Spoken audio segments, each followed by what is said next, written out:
This is a Shopify store I've been personally working with to scale to $83,273 every single month just with Google Ads. Now, for those of you that don't know me, I'm Shri Kanase, founder of Euro Marketing, a Google Ads agency catering to e-commerce brands. And because I run a Google Ads agency, I get to work with some of the biggest e-commerce brands out there in the world. This brand right here was really no exception. However, the things I'm about to say within this video do not only just apply to Google Ads, but rather go beyond any singular advertising platform and go right into the fundamentals of developing and running a successful e-commerce brand at scale. Now, I'm going to be going over the entire process of how I started working with this brand, which was roughly less than 30 days ago at the end of January of 2023, and the overall steps and strategy I took to get this brand to this next level. We're going to be going over some quick wins I implemented right in the beginning, which I usually do for a lot of the e-commerce brands out there, which is often followed by, believe it or not, the revenue dropping. That's right, the sales just slowly trickling down, and a lot of e-commerce brands thinking if they even did the right choice of working with my agency or not. And then finally moving on to the third phase, which is scale. Now, before we cover any of that, let's dive a bit deeper into exactly how this brand is supposedly doing $83,273 every single month. Now, I'm looking at the last 30 days for this e-commerce brand. We can see in the last 30, it has done $81,000, which is a 75% increase compared to the previous period. However, I'm recording this video on the 21st of February, so what I want to do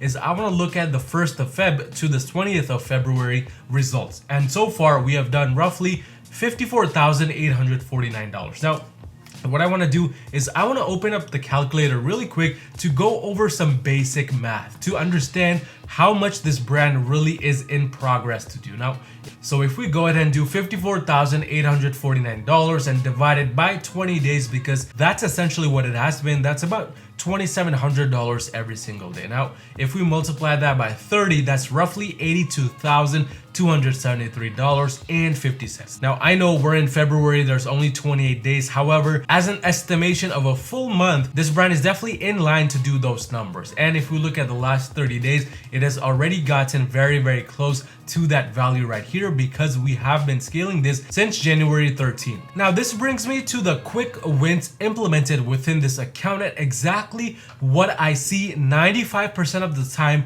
whenever I start handling an e-commerce brand's Google ad account. Again, these things can go beyond Google Ads alone, so be sure to take it and apply it on a very broad level. But essentially, I started working with this e-commerce brand on the 13th of January, which is, as you can see right here, when things were not going so great. I mean, on a daily basis, this brand was doing roughly $1,000 to $2,000 every single day. And when I went into the ad account, which is this ad account right here, if we change it up to last month, we can see that overall, the amount of cost and the overall ROAS for this brand was very much going up and down. It was not really steady. There were some days when it would hit 1.81x ROAS, and then some days at peak, it would hit a 4.46x ROAS. No consistency in sight at all. So that was essentially what we were dealing with during this time period right here before the 13th of January. And some major issues, this brand was some deep level foundational issues. Now, what do I mean by this exactly? First things first, like a lot of e-commerce brands, the conversion tracking was a big mess. It was not tracking conversions properly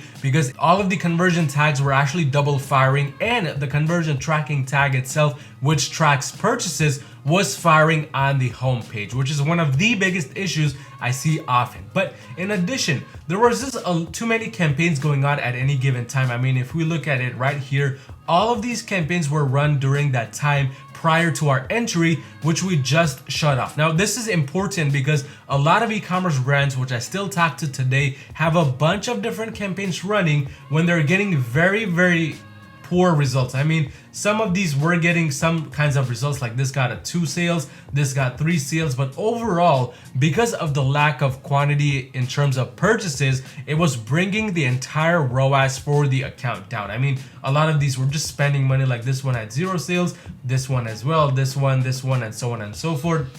The entire thing was pretty much a mess. In addition, along with that, some of the products that were getting sold within this e-commerce brand, they actually had no type of SEO done, which means the product titles were a huge mess. They were ideal more for just Facebook ads or Pinterest ads or any other advertising platform, which essentially is not a search based like Google is, for example. So that really caused some major issues because the competitors who were within this niche were constantly outranking this brand. They were constantly winning these auctions, not because they were bidding more, but just because the overall SEO for this brand, it was very poor. But some of the biggest issues that we noticed were directly within the settings section. Now, this is one section where a lot of e-commerce stores actually end up doing incorrectly. But for this e-commerce brand right here, during that time, there were just a lot of campaigns which are running with unnecessary restrictions, like for example, a target ROAS of 150%, when in reality,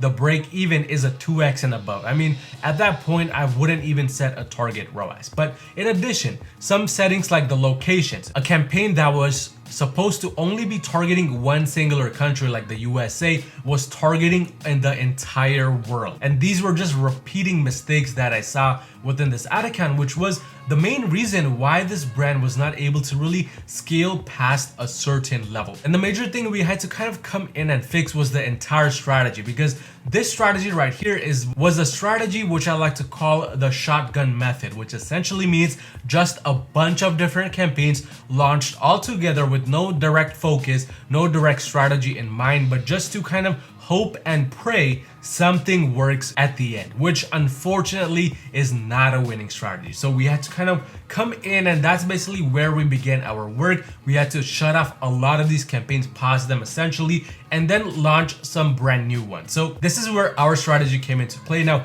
this strategy I always talk about on my YouTube channel, but it's the strategy of essentially launching one Performance Max campaign and a branded search campaign, or along with that, some cold traffic search campaigns. That's essentially what we did during this early month. I mean, if we just look from the 13th of January to the end of January to see what was only enabled, we can see that there were a few campaigns which were running. So these two top ones are Performance Max campaigns, but keep in mind, both of these are targeting different countries. So the top one is for the USA only. The bottom one right here is Canada only. So that's really the only reason why we had multiple PMax campaigns. But the main strategy was essentially to launch one PMax campaign in any given country and then launch a search campaign just for testing purposes, a dynamic search as well, and a branded search.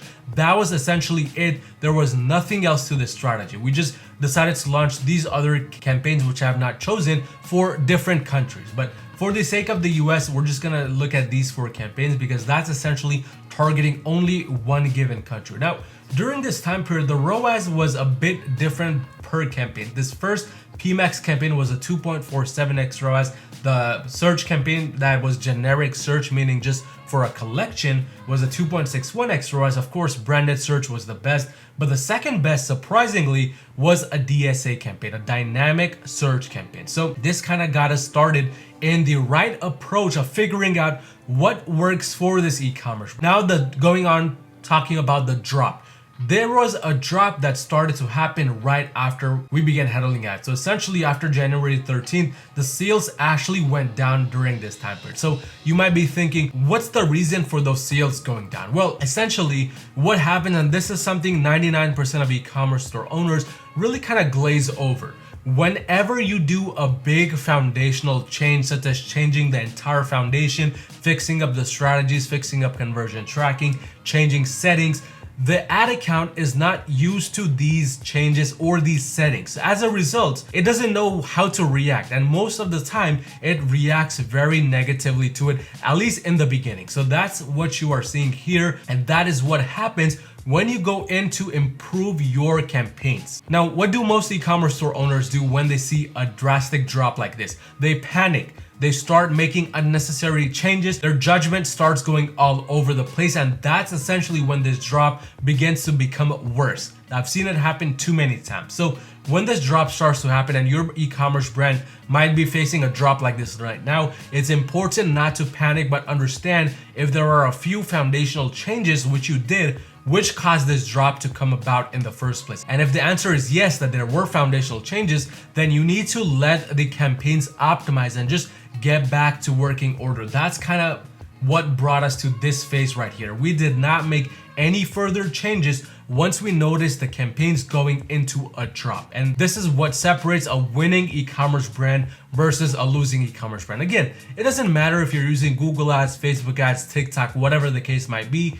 It's important not to panic when you notice a drop like this. So during that time period, all we did was just go inside these campaigns, optimize them, get rid of the bad products, get rid of the bad keywords for these search campaigns right here, and just really figure out what's this ad account responding to the best. I mean, clearly we saw that the search campaigns targeting the individual collections were not doing the best. However, there were other campaigns which were doing much better, like for example, the dynamic search campaign. So this one right here, it was doing much better. Even though it was not spending the most amount of money, it was still getting sales. And at the end of the day, these campaigns were supplementary campaigns for this main PMAX campaign. I mean, if you look at the budget, it's running at $860 a day. And from the beginning, when we took over, essentially, it has improved over time and really gotten up to this level right here. I mean, it went from getting 4 to 5 sales a day to 29, 30 sales a day. But in terms of scaling, this is at the point where we were consistently doing above $2,000 every single day,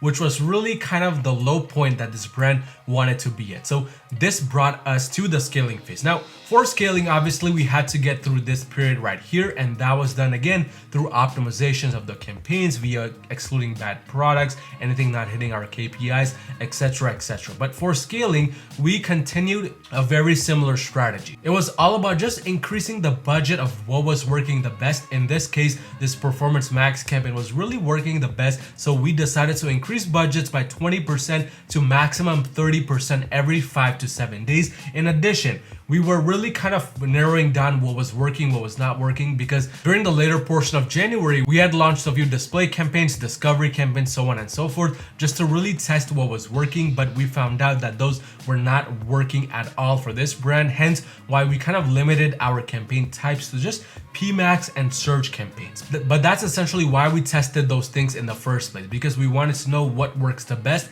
and then double down on scaling. So this time period right here, where you see these levels of revenue getting met and consistent upward increase, was all because the algorithm was finally beginning to understand all of the optimizations we had done initially when we just started, all of the SEO work we did, all of the foundational fixes we did. And then when we doubled down by adding more budgets and possibly lowering restrictions, what happened was the algorithm now knew exactly who to go out and who to find. So as a result, you can see that there's not as many ups and downs as we faced in the beginning right here, or before we even joined. I mean, every day that was up brought a day that was down. Now, of course, there are still ups and downs that we face at scale, but the main goal of scaling is to limit these ups and downs and get more consistency so we can scale more profitably. But that's essentially kind of the 3-step process I took this e-commerce brand through. But not just this e-commerce brand, almost every single e-commerce brand I'm working with nowadays has to go through this process. It's a matter of just implementing a quick wins in the beginning, which have to do with the foundation. So for you, it might be just fixing up your foundation if you have a leaking bucket, like due to the conversion tracking, due to the strategy not really being ideal, so on and so forth. Once that's fixed up, then facing this downward trend of revenue because your algorithm for your ad account is understanding what just happened, and then moving on from there onto the scaling phase. But these 3 phases, if you really kind of follow through with them and not panic when those happen, it's going to help you scale your brand to the next level. But let's say, you're in the downward phase, you have no idea what to do, or you would just rather get some help scaling your e-commerce brand with Google Ads. If you're doing $40,000 or more already per month in revenue, go onto my website at gurumarketing.com and book a free call with me to see how we can possibly work together and make that happen. But watch this video right here on the best possible Google Shopping ad, which I found recently, which you should be mimicking to really get like the results this e-commerce brand was getting.